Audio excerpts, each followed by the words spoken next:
Welcome to Go Behind the Ballot, a podcast where two Texas moms go on an educational quest to demystify Texas politics.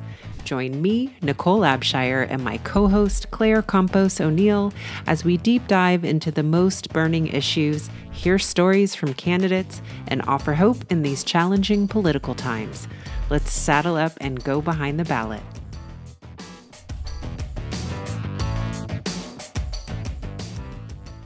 Hey everyone, thank you for joining us for this episode of Go Behind the Ballot. I'm Claire Campos O'Neill. And I am Nicole Abshire. And you have found us when we're doing our mini episode. I had to think about that for a second. This is our Looking Back special, where we are looking back at the conversations we've had in 2022, some of the interesting things we've learned, the folks we've talked to. I'm going to share my top 3 highlights. Nicole's going to share her top 3. And hopefully this will help be a nice bow on the things we have encountered so far. And next week, we're going to talk about what we're looking forward to in 2023. So here we go. Here we go. Thank you, Nicole.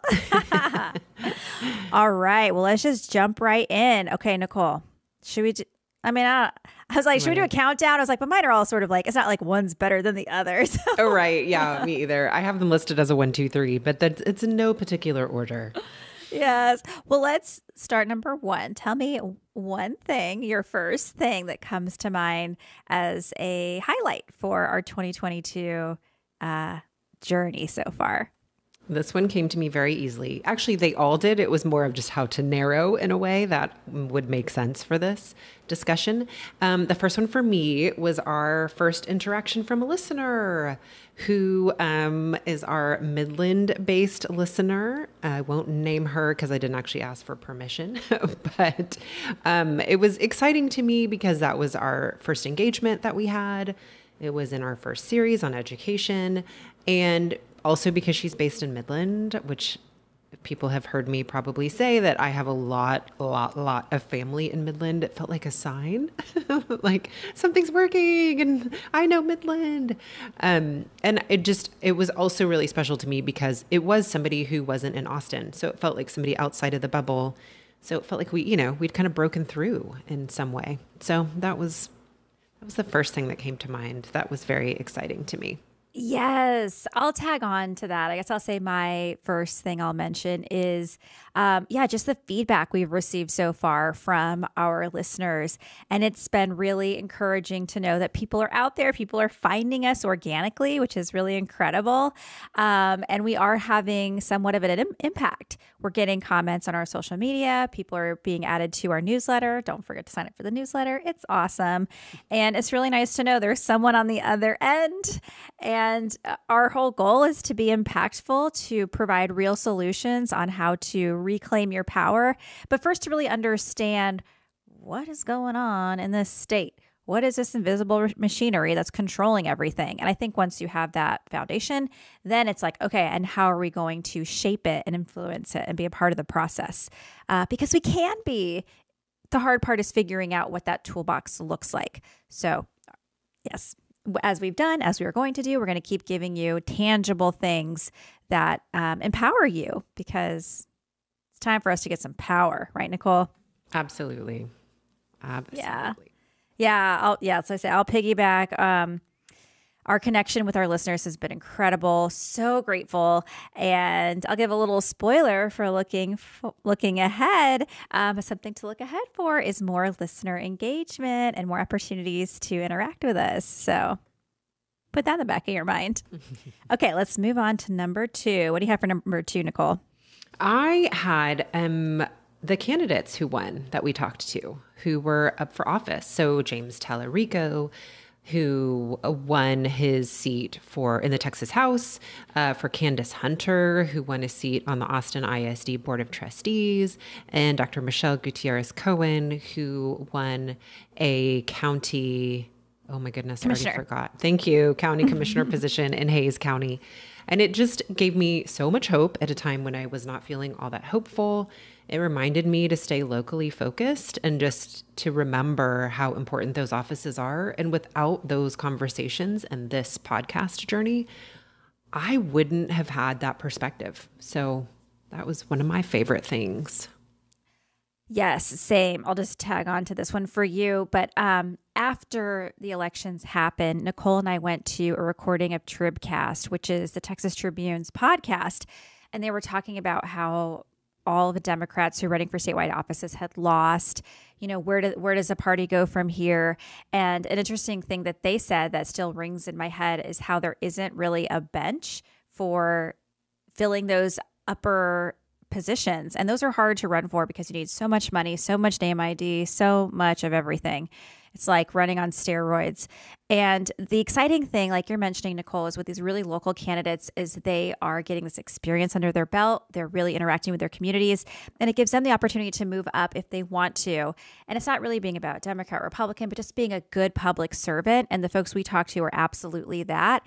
And the more of those we have in these local offices, hopefully one day we can see them move up if that's where they want to go. So I love that. Yes. Oh, all right. My number 2, it kind of surprised me. Something that I look back on and sticks out as a highlight is our conversation with Mindy Tackett about Christian nationalism. I don't think I realized how fundamental Christian nationalism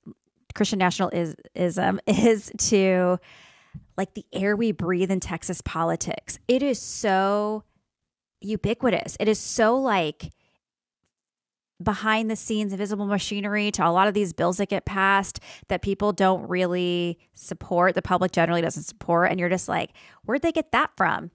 It's that Christian nationalism ideology. So to me, I'm so glad we spent the time laying that foundation before we really got to our Culture War series, because it informs this rhetoric we hear regarding abortion or gender identity, or what they would say gender ideology. It's such a mover and shaker that you just don't see, but I appreciate that we are able to see it more now because we had that conversation. Yes, absolutely. That was huge. I don't want to cut you off from that one. Was that okay? Yeah. Because my number 3 was the Tacketts. So I'm just going to continue the things that you were talking about. So my number 3, I just wrote the Tacketts because I see them as two sides of the same coin, right? They really demystify so much of what's happened and is happening in Texas when we look at, the influence and power of money, and in particular, dark money. And so much of that in our state is pushing a Christian nationalist agenda. Those are just 2 really important pieces to understand. So yeah, same. I mean, that has been huge in how I see what's happening, how I look at the landscape.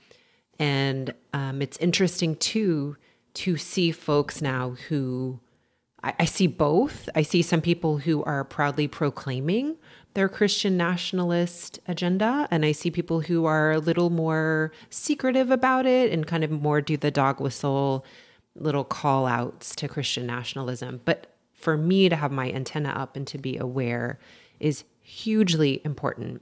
Mm-hmm. Yeah. And I think for us, is probably really lights up our brains, especially connected to the podcast and the mission of the podcast, because it's about Christian nationalism. It's like antithetical is whatever antithetical. Antithetical. Thank you. Like antithetical to democracy. Like it's like the wrong direction. It's towards authoritarianism. It's towards power and control, power away from the many and into the hands of the few.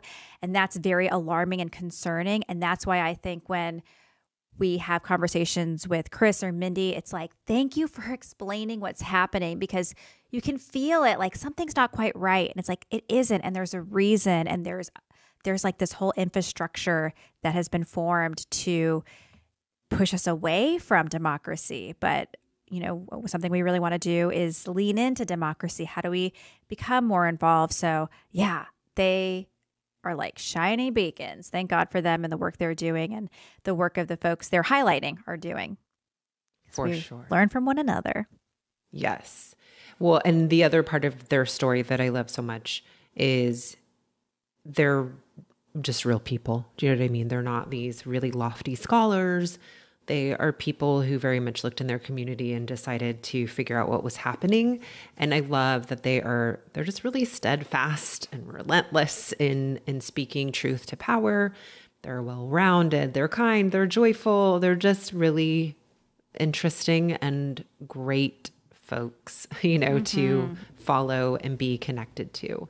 Yeah. And I'm going to underline this too. You said it. I'm going to say it again. I think it cannot be said enough that this is about being pro-democratic with the lowercase d, right? And they really helped me, I think, find language and develop thinking around why both sidesism doesn't work in this case, because I do believe that a fundamental thing that we need in this country and in this state is democracy. We need to have a government that is for the people and by the people. And Christian nationalism moves us away from that. And so that isn't about being partisan. That isn't about, it just isn't about, I think, what we can be sort of tricked into thinking that it is, and they helped me really understand that. Yes, we appreciate them so much. To borrow a bachelorism, they're here for the right reasons. Yes, I love that talk. Let's bring in some pop culture. Of course. Okay, my third one also surprised me. Well, doesn't, kind of as we're talking about Christian nationalism and sort of our mission with the show, was our conversation with Jahmoo Green about disinformation and misinformation. I think those two things, disinformation, misinformation, and Christian nationalism, feel like they rose to the top because they also feel very foundational. Like, until you understand the rhetoric, the language, the structure of what's happening, it's really hard to structure anything else. So our conversation with Jahmoo Green helped me a lot with her, but I feel like it was sort of a through line with our other episodes about identifying what is true. What is misinformation? Quick recap is when you mistakenly share something that's not true. And disinformation is this purposeful deceiving of people for your own goals.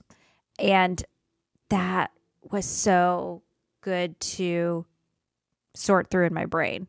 Like, yes, there are people out there who are intentionally trying to push forward narratives and agendas that they know are wrong, but they do it because it benefits them, their mission, whatever it is. And I'm like, no, we are not here for that. But having that language and that sharper eye, I feel better. I feel like, okay, I got some armor on. I'm a little better prepared. I know what's coming at me now. So that was a real highlight for me. Agreed. Good stuff. Well, we are so excited for 2023. We have some incredible new series lined up for y'all. And next week, we're going to have a mini episode looking forward. So keep an eye out for that and let us know what sticks out to you for 2022. What were some of your highlights, be it related to the podcast or just your lives in general? As we mentioned in the beginning, we love that interaction and feedback and communication. And final little plug, stay tuned. Even more so with our newsletter. So if you find our website, gobehindtheballot.com, provide your email, and we will give you more exciting information and tools on how to be more involved in democracy.